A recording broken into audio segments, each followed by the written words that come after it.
My dad works in B2B marketing. He came by my school for career day and said he was a big ROAS man. Then he told everyone how much he loved calculating his return on ad spend.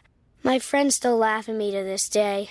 Not everyone gets B2B, but with LinkedIn, you'll be able to reach people who do. Get a $100 credit on your next ad campaign. Go to linkedin.com/results to claim your credit. That's linkedin.com/results. Terms and conditions apply. LinkedIn, the place to be, to be.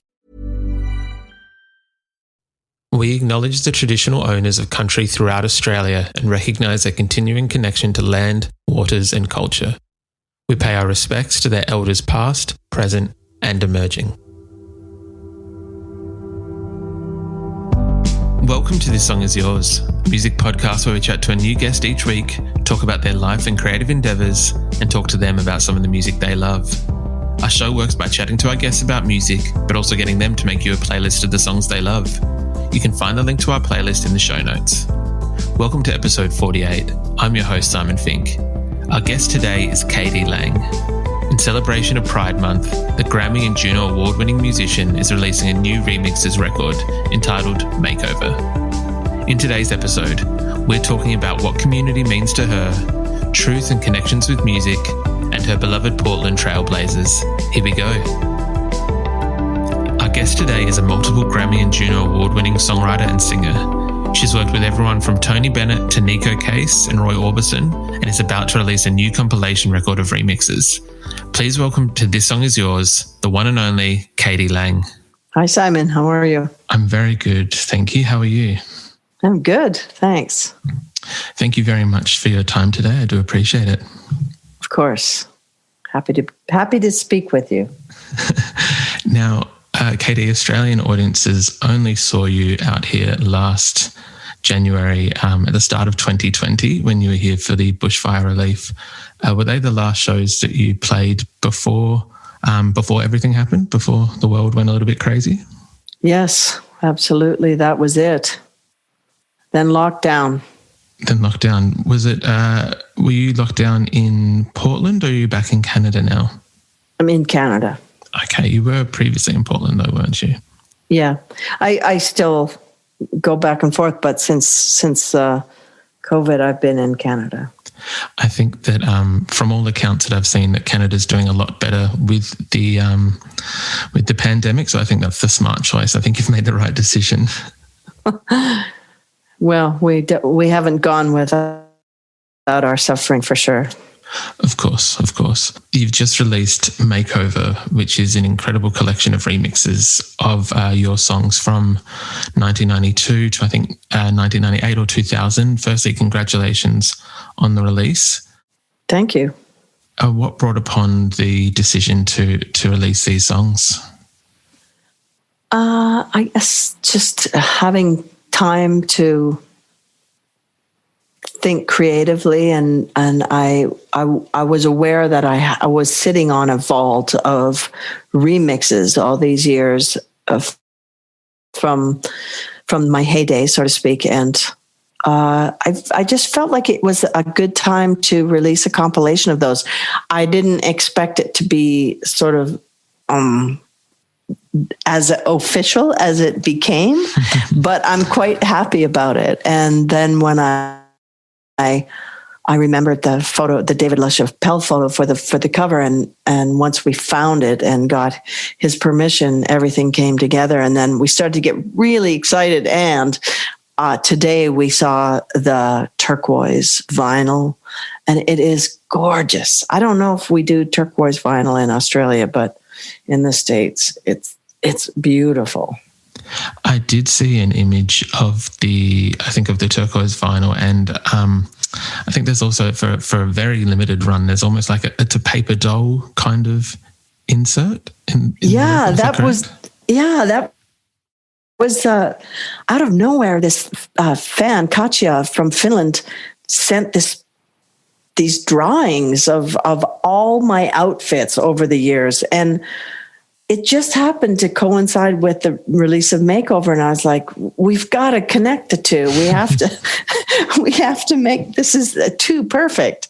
So we did a special edition and sold them for for charity to benefit the World Wildlife Foundation. That's a very good cause. I think that's an incredible cause to donate to. I had read one of the catalysts for, I guess maybe where the idea came from for putting out the collection was, and I'm going to quote you on this, but I'm going to alter it slightly, was you were musing on how we built community in the days before the internet, mobile devices and dating apps. Mm-hmm. What was it back then about these songs that you think helped in creating community or family in a way?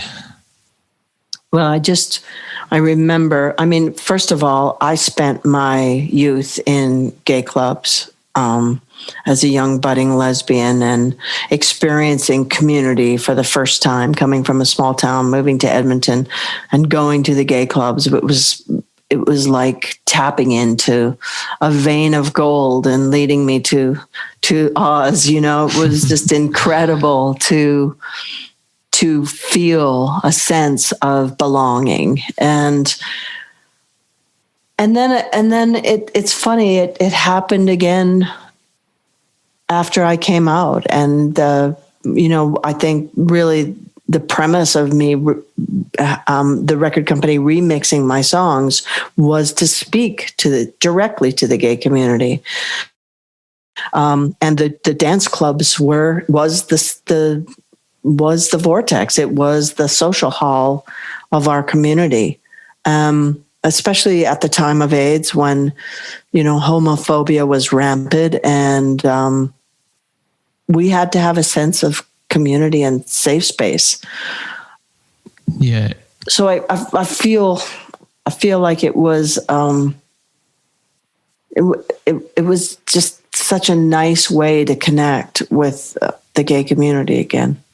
Of course. I can imagine that these songs had... Well, I imagine that had quite an impact back then as well. Looking back with the I don't want to say the luxury of time, but being able to look back on them now with hindsight, do they?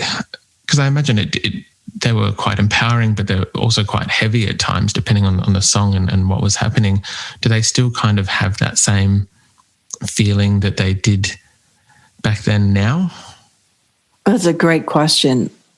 At the time, dance music was way out of my wheelhouse. It wasn't something that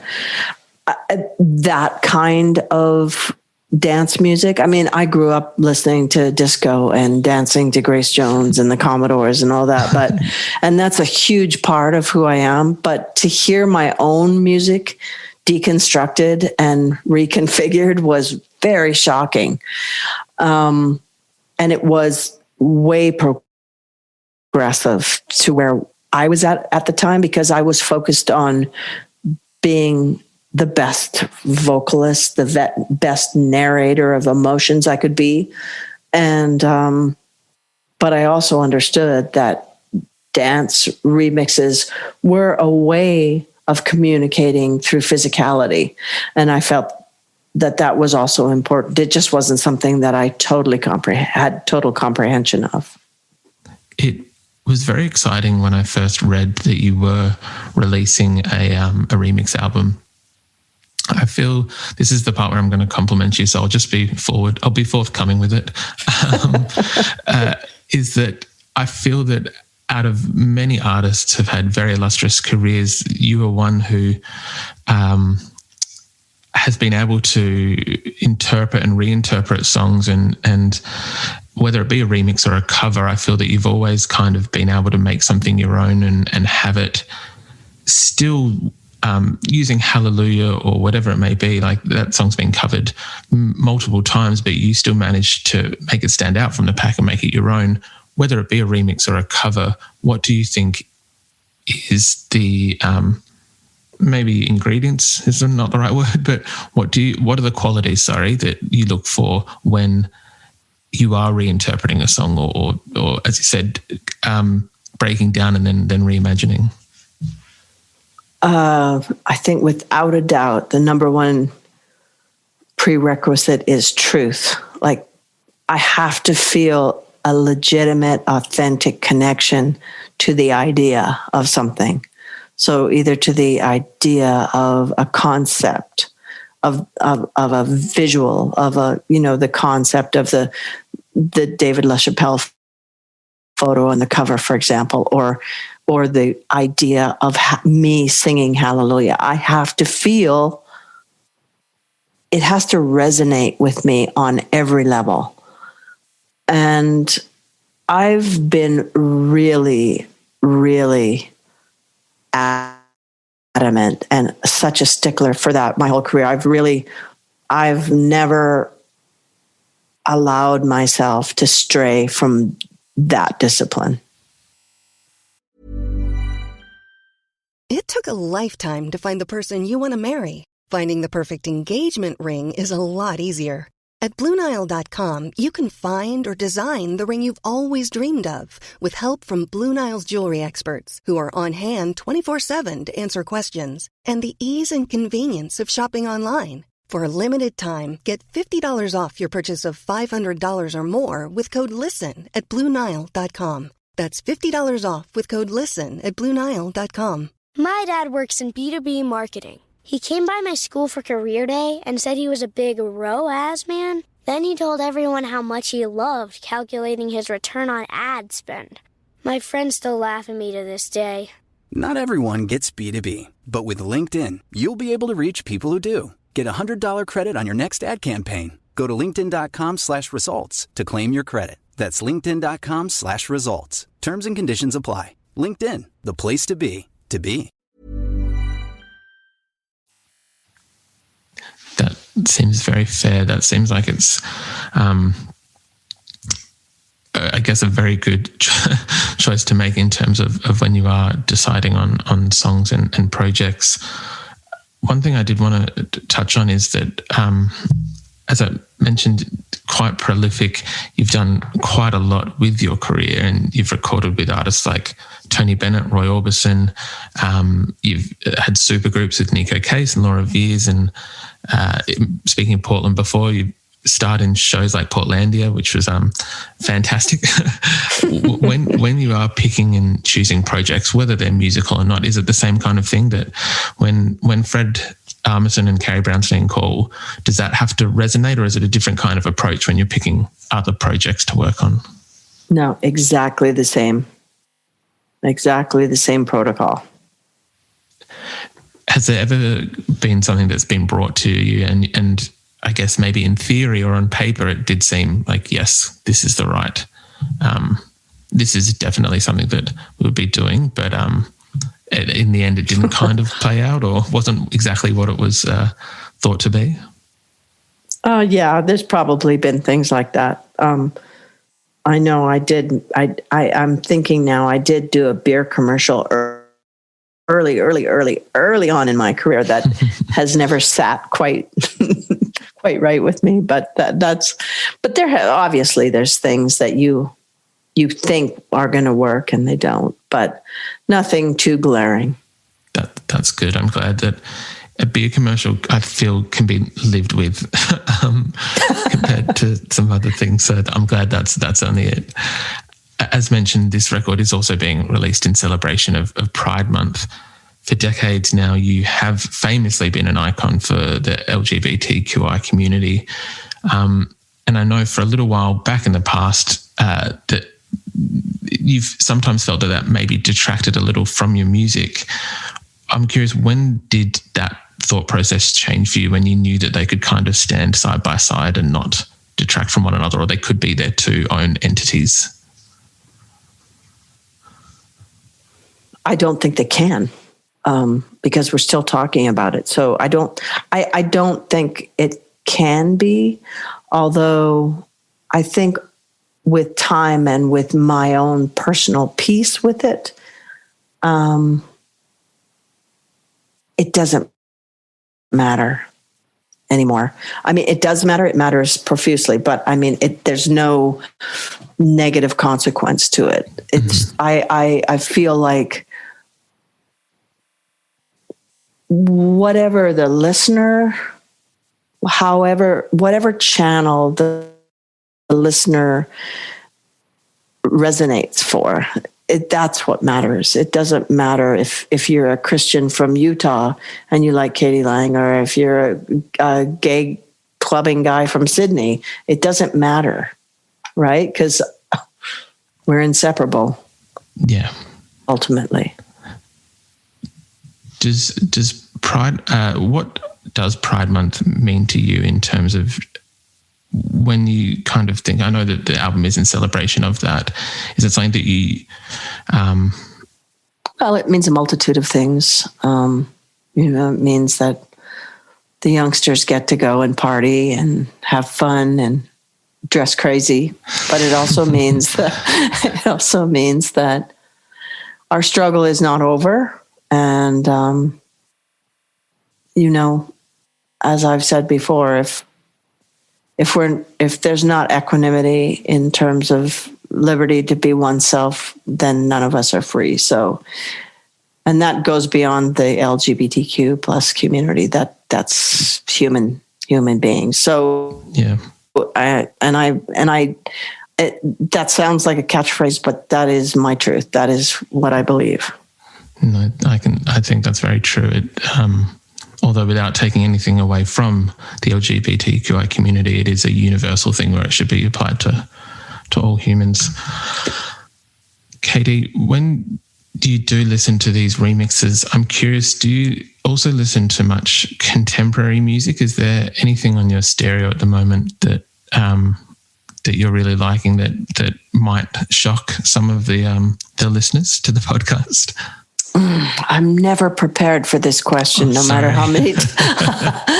I am listening to everything all the time, and whatever is happening, I'm listening to it. I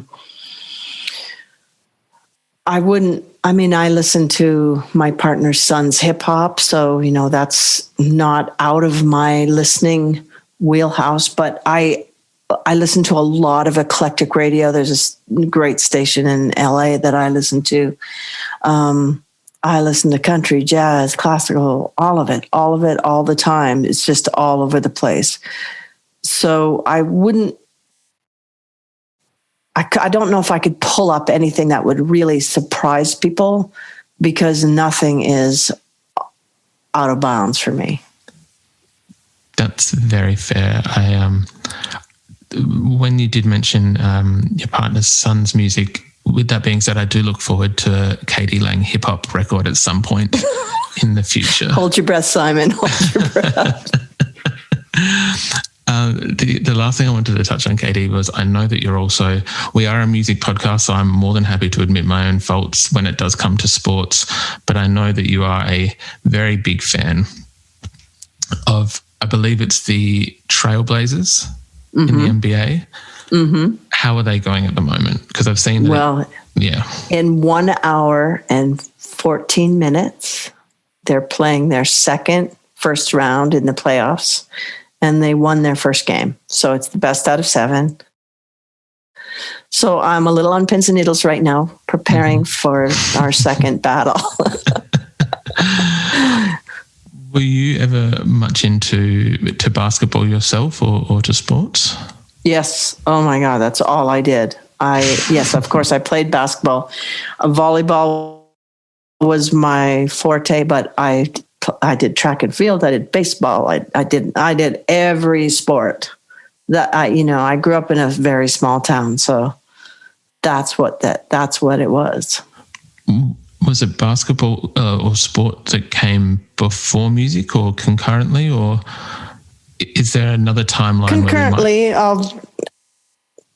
concurrently. I mean, I started studying classical music at the age of 5, and music was always prevalent in my household, but there was a limited cultural availability in my town. So sports sort of overtook it. And then I actually went to college to play volleyball, but broke my ankle in tryouts and discovered marijuana and music. I studied music in college. So that sort of abducted my interests. Yep, I can very much understand that. Katie, I do very much appreciate your time today. Thank you so much for being on the podcast, and congratulations again on Makeover. It is out now. And very lastly, all the best for in an hour's time with the game. I do wish the Trailblazers the best as well. Oh, you're so sweet, Simon. Thank you. I appreciate it. And it was really nice speaking with you.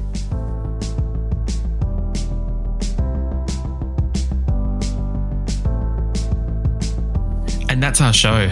A massive thank you to Katie Lang for her time. Makeover is out now, and we've left links in the show notes if you want to buy a copy of the vinyl. We also want to give a huge shout out to Nick at Footstomp Music and Erin at Warner Music Australia for helping out with today's interview. You can find a link to our Spotify playlist in the show notes, where you'll be able to listen to all of our guests' picks. If you like this show, please subscribe wherever you get your pods and stay up to date when new episodes are released. We release new shows each Thursday and Friday morning, with guest playlists streaming on Spotify at the same time. You can follow the playlist profile on Spotify. You can follow us on Instagram, Facebook, and TikTok. Until next week, cheers.